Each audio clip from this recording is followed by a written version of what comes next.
अस्सलाम वालेकुम dear students. अस्सलाम वालेकुम डियर स्टूडेंट्स। आज के लेक्चर में हम बात करेंगे अबाउट इंस्ट्रूमेंटेशन एम्पलीफायर। स्टूडेंट्स, हम applications of operational amplifier discuss कर रहे हैं, जिसमें जो है वो आज के लेक्चर में उसकी नेक्स्ट एप्लीकेशन डिस्कस करेंगे जो कि है इंस्ट्रूमेंटेशन एम्पलीफायर। तो सबसे पहले यहाँ पे हम इसका जो है वो इंट्रोडक्शन डिस्कस करेंगे, उसके बाद हम इसकी सर्किट डायग्राम और बाद में जो है वो इसका हम मैथमेटिकल जो एक्सप्रेशन है आउटपुट के लिए वो भी हम ड्राइव करेंगे। ठीक है, तो स्टार्ट करते हैं हम इसको यहाँ से इसके इंट्रोडक्शन के साथ। In many industrial and consumer applications the measurements and control of physical quantities such as temperature, pressure, humidity etc is required। ठीक है, हम जानते हैं कि बहुत सारी इंडस्ट्रियल और कंज्यूमर जो हमारे पास जो एप्लीकेशंस होती हैं, जो कंज्यूमर एरियाज़ होते हैं, उसके अंदर क्या होता है, जो मेजरमेंट्स और फिज़िकल क्वांटिटीज़ की जो मेजरमेंट्स और उनको कंट्रोल करने के लिए, अब उन फिज़िकल क्वांटिटीज़ में कौन कौन आ जाता है, उनका टेम्परेचर, प्रेशर, ह्यूमिडिटी वगैरह, उन सब चीज़ों को कंट्रोल करना और उनको मेजर करना क्या होता है, ज़रूरी होता है, रिक्वायर्ड होता है। Transducer is used to convert these physical quantities into electrical signals first. एक ट्रांसड्यूसर को यूज़ किया जाता है इन फिजिकल क्वांटिटीज़ को इलेक्ट्रिकल सिग्नल्स के अंदर कन्वर्ट करने के लिए। The output of transducer is applied to an amplifier called instrumentation amplifier. फिर वो जो आउटपुट वहाँ से हमें मिलती है उस ट्रांसड्यूसर से, उसको फिर हम अप्लाई करते हैं एक ऐसे एम्पलीफायर में जिसको हम नाम देते हैं इंस्ट्रूमेंटेशन एम्पलीफायर का। ठीक है, तो इसके नाम से इजहार हो रहा है इंस्ट्रूमेंटेशन, यानी कि इंडस्ट्री से रिलेटेड एम्पलीफायर है, वहाँ पे इसका इस्तेमाल किया जाता है। तो यहाँ से मज़ीद इसको देखते हैं। The instrumentation amplifier is used to amplify this low level output signal from transducer such that it can have the indicator, या फिर उसको कहते हैं डिस्प्ले। ठीक है, यानी कि क्या है, इंस्ट्रूमेंटेशन एम्पलीफायर एक ऐसा एम्पलीफायर है जिसको इस लो लेवल जो आउटपुट सिग्नल होता है ट्रांसड्यूसर हमें प्रोवाइड करता है, उसको एम्पलीफाई करने के लिए हम इसको इस्तेमाल करते हैं।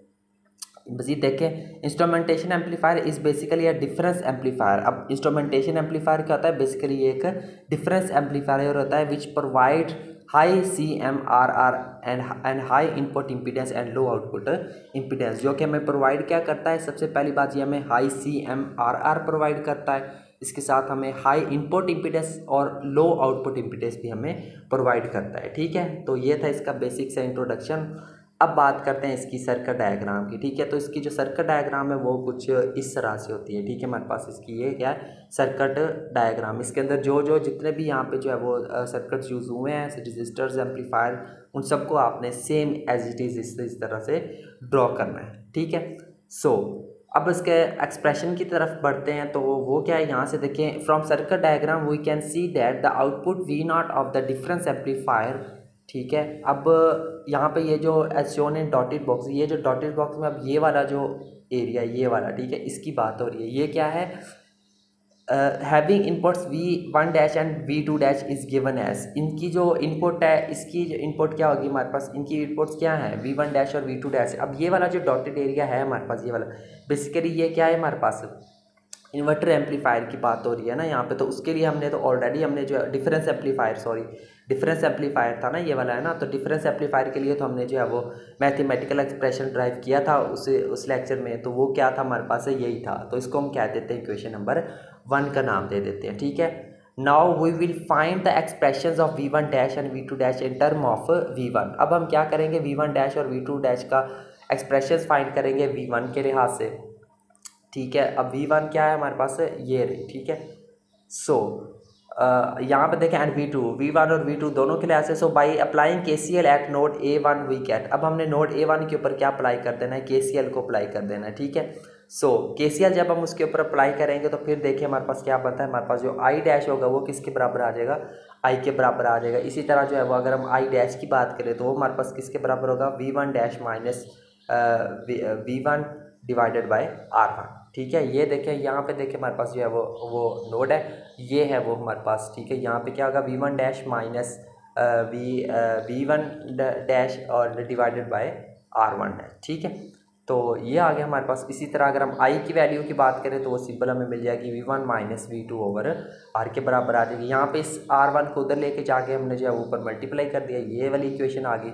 उसके बाद यहाँ पे देखें ये माइनस है तो उधर जाकर क्या होगी, प्लस होगी, तो उसको आके हमने क्या दिया इक्वेशन नंबर 2। तो बहरहाल ये हमारे पास इसकी वैल्यू आ गई है, v1 डैश की वैल्यू आ गई है, ठीक है। अब हम क्या करेंगे, now by applying KCL at a node B. अब हम बी के ऊपर KCL को अप्लाई करें तो वहाँ पे हमारे पास क्या मिलता है, I is equal to I1 dash के बराबर मिलता है, ठीक है। अब हम बी के ऊपर, ये है हमारे पास नोड बी, अब इसके ऊपर जो हमें जो करंट मिलता है वो क्या मिलता है हमारे पास, I is equal to I1 dash के। अब यहाँ से I की वैल्यू ये आ गई V1 minus V2 over R, और I1 डैश की वैल्यू ये आ गई V2 minus V2 dash over R1, ठीक है। अब यहाँ से ये जो R1 है, R डैश है, उसको ऊपर हम यहाँ पे लेके जाके ऊपर मल्टीप्लाई कर दिया, ये वाली टर्म इधर माइनस हो रही है। अब यहाँ से जो है वो हमने V2 डैश की वैल्यू फाइंड करनी है, तो V2 को हम उधर शिफ्ट कर देंगे तो ये क्या हो जाएगी, जाके वहाँ पे माइनस हो जाएगी। यहाँ से रह गया हमारे पास माइनस V2 डैश, इसको माइनस में दोनों तरफ मल्टीप्लाई करेंगे तो हमारे पास V2 डैश बराबर किसके आ जाएगा, इस टर्म के, इस इक्वेशन के बराबर आ जाएगा, और इसको हम क्या देते हैं इक्वेशन नंबर 3। अब देखिए हमारे पास दोनों इक्वेशन, दो V1 डैश की भी वैल्यू आ गई और V2 डैश की भी हमारे पास वैल्यू आ गई है, ठीक है। अब हम इन दोनों इक्वेशन को कहाँ यूज़ करेंगे, इक्वेशन नंबर 1 में यूज़ करेंगे। जब वहाँ पे हम 1 में, अब इक्वेशन नंबर 1 क्या आती है हमारे पास, ये वाली, ठीक है। यहाँ पे हम पुट करेंगे V1 डैश और V2 डैश की वैल्यूज़ को। जब हम वैल्यूज़ पुट करते हैं तो हमें कौन सी इक्वेशन मिलती है, कुछ ये वाली इक्वेशन मिलती है, ठीक है। अब यहाँ पे जस्ट हमने इसको मज़ीद सिंप्लीफाई करना है, ठीक है। ये वाला माइनस जो था इसको अंदर यहाँ पे मल्टीप्लाई करने हैं, तो अंदर साइन चेंज कर देने, हमारे पास ये टर्म्स आ गई, ठीक है।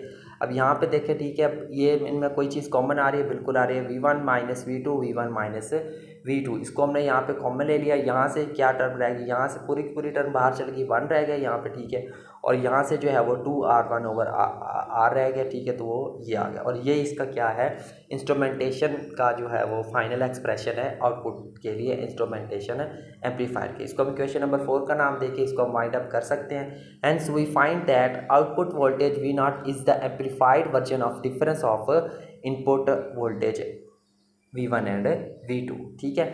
सो यहाँ पे ये जो आपको फैक्टर नज़र आ रहा है, ये वाला फैक्टर, ये क्या है, इसको हम कहते हैं where the factor R2 over R1 into 1 plus 2R1 over R is called gain or amplification factor. इसको हम गेन या फिर एम्पलीफिकेशन फैक्टर का नाम देते हैं, ठीक है स्टूडेंट। तो ये था हमारा आज का लेक्चर, जिसके अंदर हमने डिस्कस किया है इंस्ट्रूमेंटेशन एम्पलीफायर को, उसकी सर्किट डायग्राम, उसका मैथमेटिकल एक्सप्रेशन, और साथ में जो है उसका इंट्रोडक्शन। तो उम्मीद करता हूँ आज का लेक्चर आपको अच्छे से क्लियर हुआ होगा। मिलते हैं नेक्स्ट लेक्चर में किसी और टॉपिक के साथ, तब तक के लिए टेक केयर एंड अल्लाह हाफिज़।